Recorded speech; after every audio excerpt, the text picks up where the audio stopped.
చెప్పు దేవ్. బిజీగా ఉన్నావా దోస్త్? నీతో మాట్లాడాలి. పర్వాలేదు, చెప్పు దేవ్. ఫోన్లో కాదు, వెంటనే బయలుదేరి ఒకసారి ఇంటికి రావాలి. సరే దేవ్, బయలుదేరుతున్నాను.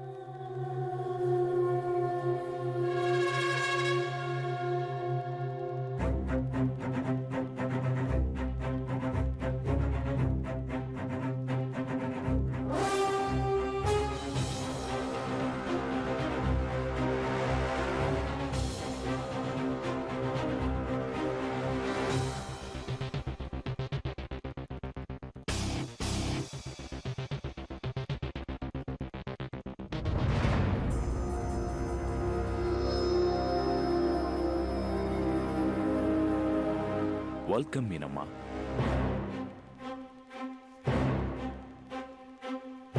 వెల్కమ్.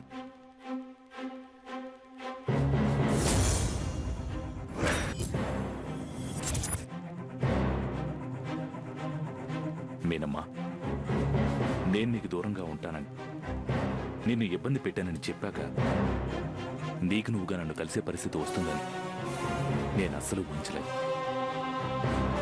మనసు మార్చుకున్నావా మీనమ్మా? నేను మనసు మార్చుకోలేదు.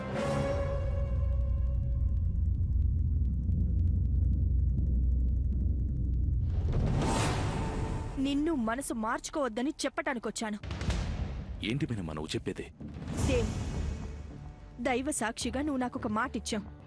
ఇంకెప్పటికీ జీవితంలో నా జోలికి రానని, నాకు స్వేచ్ఛనిస్తున్నానని మాటిచ్చావు. కానీ నాకిచ్చిన మాటకి నువ్వు కట్టుబడి ఉండటం లేదు. అదేంటి మీనమ్మా అలా మాట్లాడతావు? నీకు మాటిచ్చిన క్షణం నుండి దానికి కట్టుబడి ఉన్నాను. నిన్ను మర్చిపోవడానికి ప్రయత్నిస్తున్నాను. నిన్ను మర్చిపోవడం నా వల్ల కాకపోయినా నిన్ను మాత్రం ఇబ్బంది పెట్టలేదు కదా మీనమ్మా.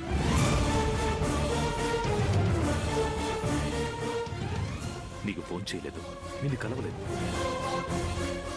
నీకు నువ్వుగా ఫోన్ చేసి కలుస్తానంటేనే రమ్మన్నాను తప్ప నేను నీకు ఇచ్చిన మాటకి కట్టుబడి ఉన్నాను కదా మీనమ్మా. ఉంటాను కూడా. అలా అయితే రామ్ నా దగ్గరకొచ్చి నీతో వెళ్ళమని నా మీద ఎందుకు ఒత్తిడి తెస్తున్నాడు?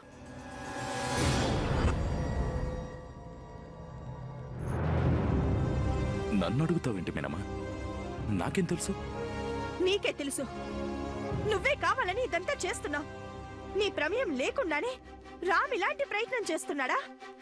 నన్ను సొంతం చేసుకోవడానికి నువ్వు ఏమైనా చేస్తావని నాకు తెలుసుదేవ్. నాకు ఎలాగైతే దూరంగా ఉంటున్నావో అలాగే రామ్ నా దగ్గరకొచ్చి నీతో వెళ్ళమని ఒత్తిడి చేయకుండా ఆపగలిగేది నువ్వొక్కడివే. నువ్వనుకున్న దాన్ని తెలివిగా రామ్ ద్వారా సాధిద్దామని ప్రయత్నం చేస్తున్నావన్నమాట.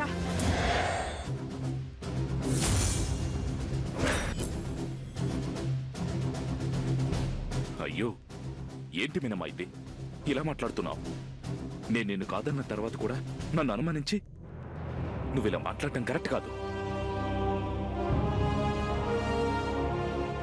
ఒక్క నిమిషం.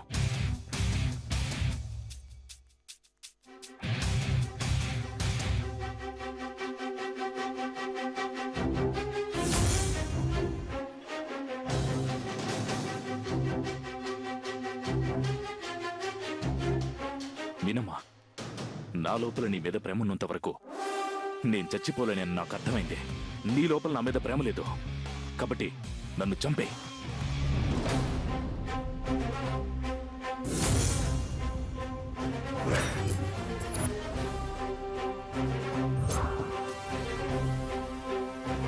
చంపే మీనమ్మా, నన్ను చంపే. ఆలోచించకు మీనమ్మా, నేను దూరంగా ఉన్నా నువ్వు సంతోషంగా లేవు. నా చావైన నీకు సంతోషాన్ని ఇస్తుందేమో. చంపే మీనమ్మా, చంపే మీనమ్మా, ఆలోచించుకో. చంపే.